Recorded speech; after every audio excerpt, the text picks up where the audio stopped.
네, 강원도 춘천 출신의 김진태 의원입니다. 지금 6월 19일 날은 뭐 고흥에 간 적이 없다는 거죠? 그렇습니다.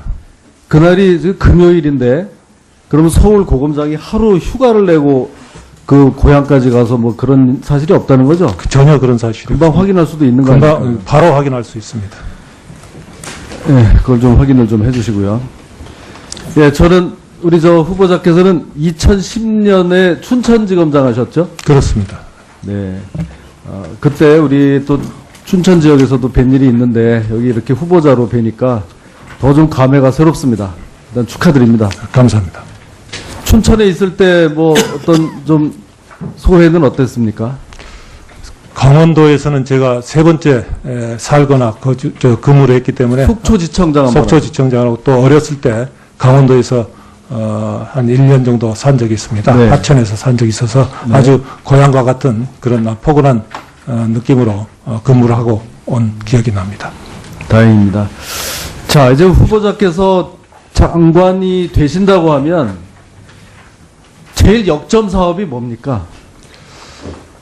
우선 그 부정부패를 척결하고 법질서를 바로 세워서 반듯한 사회를 만드는데 제 힘을 쓰고 또 사회적 약자 보호에 앞장서서 사회 통합을 이뤄내는 그런 일을 하고 싶습니다.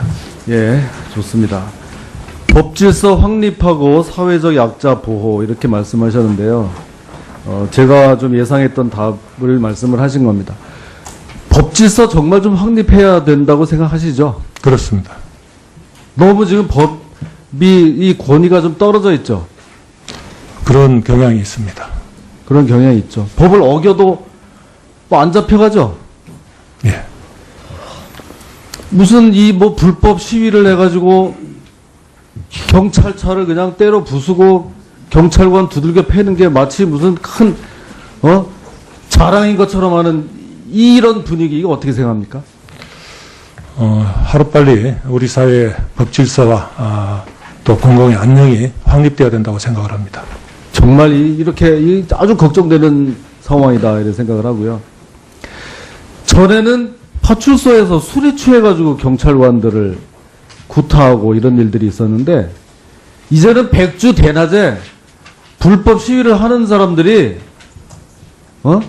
경찰관을 체포하는 사태까지 생기고 있어요. 이게 정말 해외 토픽감 알고 계시죠? 예.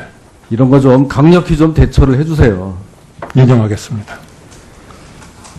그리고 사회적 약자도 보호한다고 하는데요. 자, 그렇습니다. 법의 권위, 공권력의 권위가 땅에 떨어지는 게 저는 첫째 문제라고 보는데 두 번째는 우리 국민들은 검찰 뭐 이런 데서는 힘 있는 사람한테는 약하다.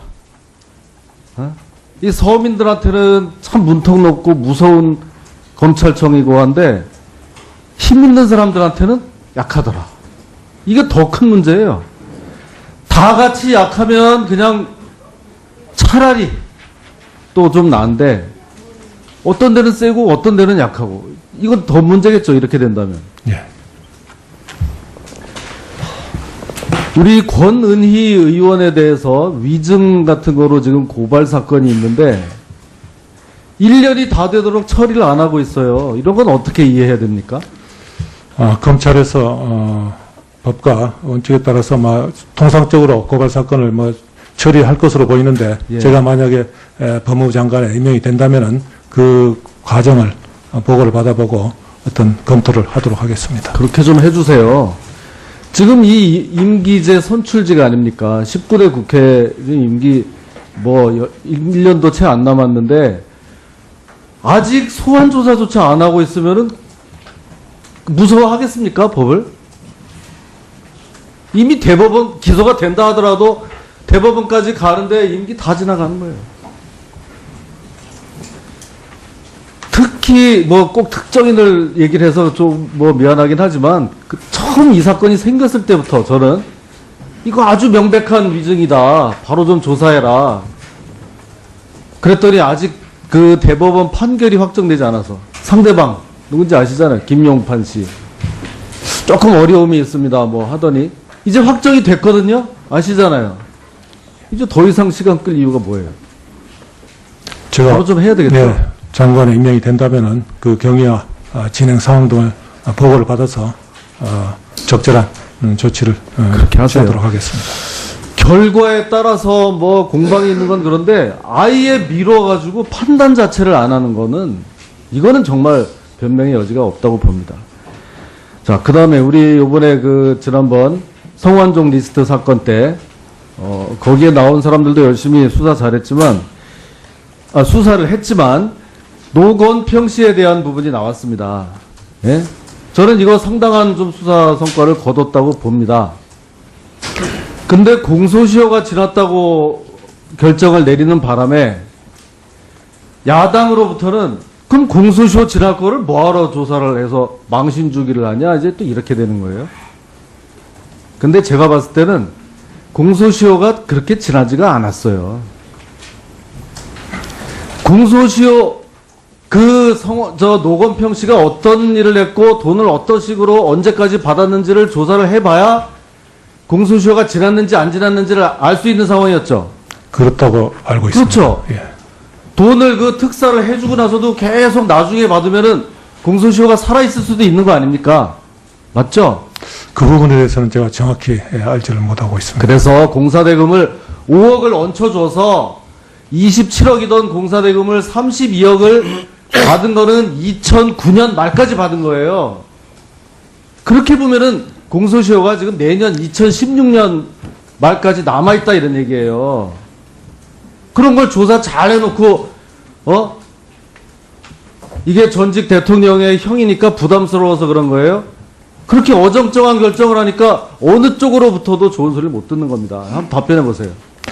제가 장관에 임명된다면은 그 수사 과정과 또 내용을 소상히 보고를 받아 보겠습니다. 예, 수고하셨습니다. 아까 들은 검찰 뭐 이런 데서는 힘 있는 사람한테는 약하다. 이 서민들한테는 참 문턱 높고 무서운 검찰청이고 한데 힘 있는 사람들한테는 약하더라. 이게 더 큰 문제예요. 다 같이 약하면 그냥 차라리 또 좀 나은데 어떤 데는 세고 어떤 데는 약하고 이건 더 문제겠죠. 이렇게 된다면. 예. 우리 권은희 의원에 대해서 위증 같은 거로 지금 고발 사건이 있는데 1년이 다 되도록 처리를 안 하고 있어요. 이런 건 어떻게 이해해야 됩니까? 검찰에서 법과 원칙에 따라서 통상적으로 고발 사건을 처리할 것으로 보이는데 예. 제가 만약에 법무부 장관에 임명이 된다면은 그 과정을 보고를 받아보고 어떤 검토를 하도록 하겠습니다. 그렇게 좀 해주세요. 네, 강원도 춘천 출신의 김진태 의원입니다. 지금 6월 19일 날은 고흥에 간 적이 없다는 거죠? 그렇습니다.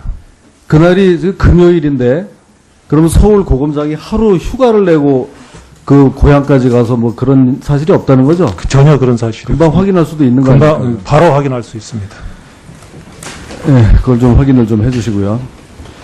예, 저는 우리 후보자께서는 2010년에 춘천지검장 하셨죠? 그렇습니다. 네. 그때 우리 또 춘천 지역에서도 뵌 일이 있는데 여기 이렇게 후보자로 뵈니까 더 좀 감회가 새롭습니다. 일단 축하드립니다. 감사합니다. 춘천에 있을 때 어떤 좀 소회는 어땠습니까? 강원도에서는 제가 세 번째 살거나 근무를 했기 때문에 속초지청장 한번 속초지청장하고 또 어렸을 때 강원도에서 한 1년 정도 산 적이 있습니다. 네. 하천에서 산 적이 있어서 네. 아주 고향과 같은 그런 포근한 느낌으로 지금 이 임기제 선출지가 아닙니까? 19대 국회 임기 1년도 채 안 남았는데 아직 소환조사조차 안 하고 있으면은 무서워하겠습니까? 법을? 이미 대법원 기소가 된다 하더라도 대법원까지 가는데 임기 다 지나가는 거예요. 특히 꼭 특정인을 얘기를 해서 좀 미안하긴 하지만 처음 이 사건이 생겼을 때부터 저는 이거 아주 명백한 위증이다. 바로 좀 조사해라. 그랬더니 아직 그 대법원 판결이 확정되지 않아서 상대방 누군지 아시잖아요. 김용판 씨. 조금 어려움이 있습니다. 하더니 이제 확정이 됐거든요. 아시잖아요. 이제 더 이상 시간 끌 이유가 뭐예요? 제가 바로 좀 해야 되겠죠. 네, 장관에 임명이 된다면은 그 경위와 진행 상황 등을 보고를 받아서 적절한 근무를 하고 온 기억이 납니다. 다행입니다. 자, 이제 후보자께서 장관이 되신다고 하면 제일 역점 사업이 뭡니까? 우선 그 부정부패를 척결하고 법 질서를 바로 세워서 반듯한 사회를 만드는데 제 힘을 쓰고 또 사회적 약자 보호에 앞장서서 사회 통합을 이뤄내는 그런 일을 하고 싶습니다. 예, 좋습니다. 법질서 확립하고 사회적 약자 보호 이렇게 말씀하셨는데요. 제가 좀 예상했던 답을 말씀을 하신 겁니다. 법질서 정말 좀 확립해야 된다고 생각하시죠? 그렇습니다. 너무 지금 법이 이 권위가 좀 떨어져 있죠? 그런 경향이 있습니다. 그런 경향이 있죠. 법을 어겨도 뭐 안 잡혀가죠? 예. 무슨 이 뭐 불법 시위를 해가지고 경찰차를 그냥 때려 부수고 경찰관 두들겨 패는 게 마치 무슨 큰 자랑인 것처럼 하는 이런 분위기 이거 어떻게 생각합니까? 하루빨리 우리 사회의 법 질서와 또 공공의 안녕이 확립되어야 된다고 생각을 합니다. 정말 이렇게 아주 걱정되는 상황이다 이런 생각을 하고요. 전에는 파출소에서 술에 취해가지고 경찰관들을 구타하고 이런 일들이 있었는데 이제는 백주 대낮에 불법 시위를 하는 사람들이 경찰관을 체포하는 사태까지 생기고 있어요. 이게 정말 해외 토픽감 알고 계시죠? 예, 이런 거 좀 강력히 좀 대처를 해주세요. 인정하겠습니다. 그리고 사회적 약자도 보호한다고 하는데 자 그렇습니다. 법의 권위, 공권력의 권위가 땅에 떨어지는 게 저는 첫째 문제라고 보는데 두 번째는 우리 국민